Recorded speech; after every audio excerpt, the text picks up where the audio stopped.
host of the Gridiron.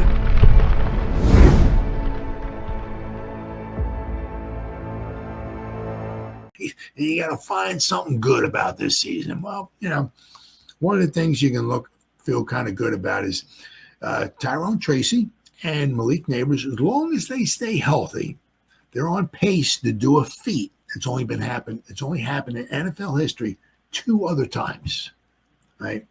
And the other 2 times that it's been done, all right, and I'll go over this in just a second here, is, the other 2 teams, it's been done by two other players. Well, twice, right? I'll go over the other players. Marcus Colston, right, and Reggie Bush did it in 2006 with the Saints, but they had a Hall of Fame quarterback throwing the ball, right? Abner Haynes, what was the other dude's name? I can't remember. On there, from the Dallas Texans, who in '63 became the Kansas City Chiefs. 1960, so the 1960 Dallas Texans, Abner Haynes and I had it there. Hold on. What's the dude's name? Johnny Robinson. All right. But the 1960 Dallas Texans, who I said in '63 became the Kansas City Chiefs, were coached by a Hall of Fame coach. Right? There's no Hall of Fame players or coaches on this roster here, right? So these players that did this, I said Robinson and Haynes, Abner Haynes, were coached by Hank Stram, Hall of Famer, Hall of Fame coach. But the thing, what they've done, okay, or what hopefully they're on the precipice of doing, right, is that with 3 games to go, now you got to give some kudos here, okay, because in 1960, the Dallas Texans who did this, they were in the AFL, but the 2 guys, Abner Haynes and Robinson, who did it, okay, were running backs. They did it in a 14-game schedule, okay. And what it is 2 rookies, right, on a team in their initial season getting 1,000 yards. It's only been done 2 other times. And I said, knock on wood. You better knock on a lot of wood here with the Giants if you want these guys to stay healthy for the final 3 games, right? Because Malik Nabers, I think if I remember, looked at it, has 903 yards, 901 receiving. He has 2 rushing yards. I think he's run the ball, was it 5 times? Malik Nabers. Yeah, he's run the ball 5 times for 2 yards. Tyrone Tracy is 695 yards rushing, and he has 220 receiving yards. Okay, so he has 915 total yards. He needs 85 yards, right? 85 yards in the final 3 games. So he needs like 28 yards a game, 29 yards a game. So if he averages 30 yards a game over the next 3 games, he should. Yeah. So hopefully, in 2 games he should eclipse 1,000 yards. And you figure Tyrone Tracy wasn't even the starter in the beginning of the season, right? And you look at it, look at what these guys are doing. I mean, Malik Nabers caught the ball from, whatever you want to say, 5 different quarterbacks, right? We had Daniel Jones, Tommy DeVito, Daniel Jones, gone. Tommy DeVito, injured. Drew Lock, injured. Tommy DeVito, injured. Boyle, right? So he's, 4 different guys, but 5 different quarterbacks have been, I mean, and he still has, and he missed time with the concussion. If he didn't miss time with the concussion, he'd be over 1,000 yards already. He'd be over 100 receptions. He'd be over 1,000 yards, probably or possibly, right? I said Tyrone Tracy. He started. He's been in all. He's one of a few guys, right? He's played all 14 games, right? That's like a small miracle. He's only started 9. So the first 5 games, he wasn't even the starter, right? But when there were times when he was he had some nice touchdown runs there. I'm not saying he had an 80-yard touchdown run. He had a couple of nice long touchdown runs, but also a lot of it kind of also coincided with maybe Andrew Thomas being in there as well, right? When we had maybe a healthy Illuminor, had a healthy Andrew Thomas, Van Roten, Schmitz, and healthy Runyon, right? We had the running game going, right? And I said 5 of the games he didn't even start, so it was a, and you figure in those beginning games, obviously the lion's share went to Singletary. Tracy came in, but the lion's share of the carries went to Singletary. Right now, a lot of them are going to Tracy, and Singletary's a guy off the bench. So these guys, these 2 guys here, rookies, right, on the same team, right, both getting 1,000 yards. Now, as I said, this here is a running with the Giants, obviously. Tracy's a running back. Malik Nabers is a receiver. The 2006 New Orleans Saints, right? Reggie Bush was a running back, and Marcus Colston was a receiver. As I said, they were. I mean, you got to give some credit here. I mean, once again to the Giants, right? Hard to do because the Giants are, 2-12, right?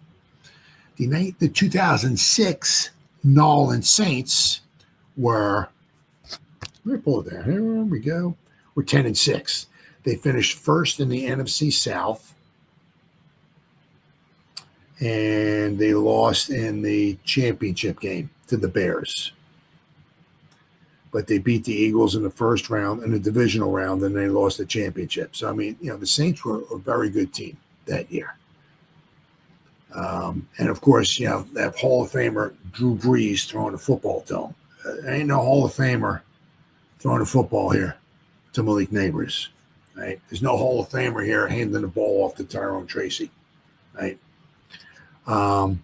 But in 2006, Reggie Bush was a good running back, but he catch the ball too. So Reggie Bush had 565 yards rushing. He had 88 receptions, 742 receiving yards. So he had like 1,300 yards altogether. He had once again, but the Saints were a good team. Hall of Fame quarterback throwing the ball. Marcus Colston had 70 receptions, 1,038 yards.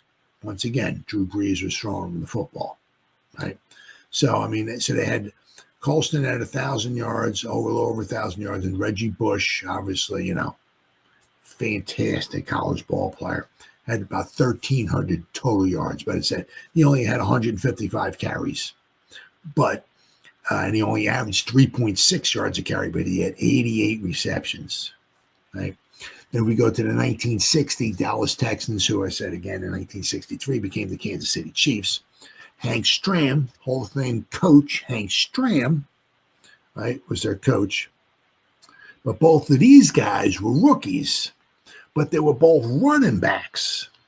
Now I said Abner Haynes had 875 rushing yards, but he had 576 receiving yards. So he had, what the heck is that? He had like 1,450 total yards. And he did that, in a 14-game schedule. Very impressive. But once again, that was the AFL. The first year of the AF, first few years of the AF, they were not super duper phenomenal. They became a lot better, especially toward the end of the decade, the end of the 60s.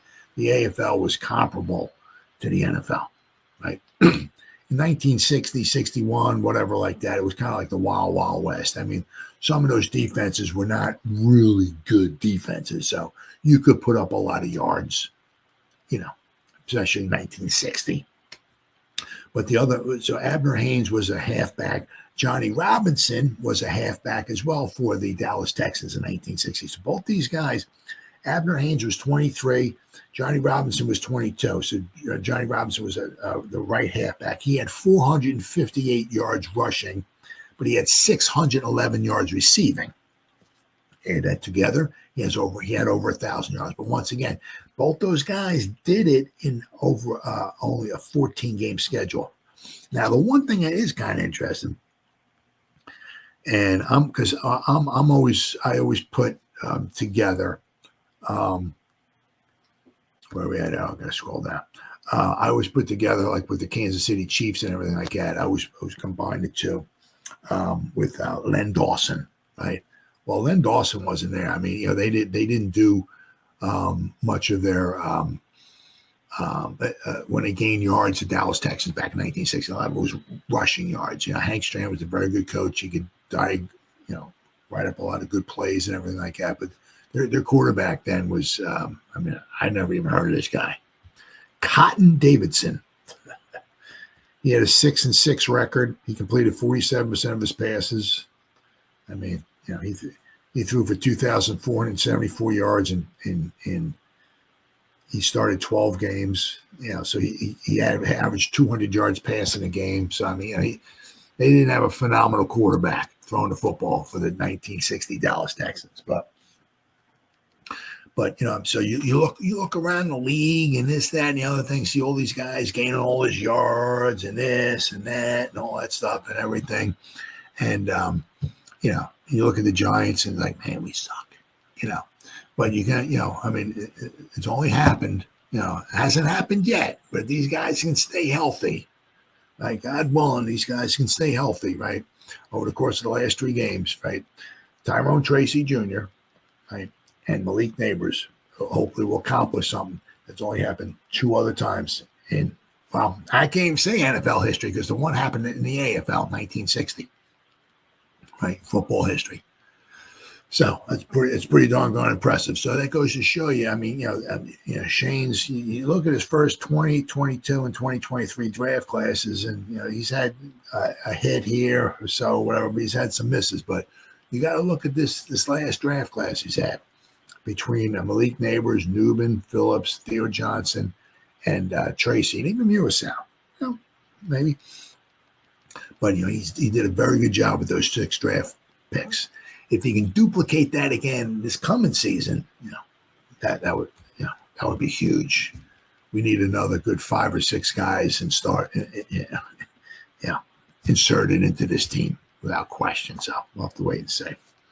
All right, then I sort of got one more here, but got to tip your cap to Tracy and Malik Nabers, doing good.